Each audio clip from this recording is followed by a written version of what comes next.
Welcome to celebrity news Bangla. সম্প্রতি সালমান খানের কিছু ছবি গণমাধ্যমে প্রকাশ হয়েছে, যেখানে তাকে বয়স্ক অসুস্থ লুকে দেখা যাচ্ছে। আর এই নিয়ে সোশ্যাল মিডিয়াতে বেশ নতুন করে সমালোচনার ধুম উঠিয়েছেন নেট জগতের মানুষ। এরই মধ্যে সালমান খান নিজের সাদা কালো 5টি ছবি প্রকাশ করেছে।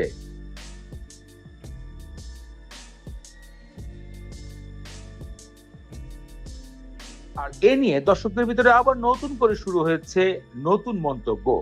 অনেকেই বলছে সাদা কালো ছবি দিয়ে সালমান খান নিজের অসুস্থতা, চেহারা নষ্টের বিষয়গুলোকে ধামাচাপা দেওয়ার চেষ্টা করছে। চলুন এক নজরে দেখে আসি নতুন 5টি শেয়ার করা সালমান খানের আপকামিং ছবিগুলো।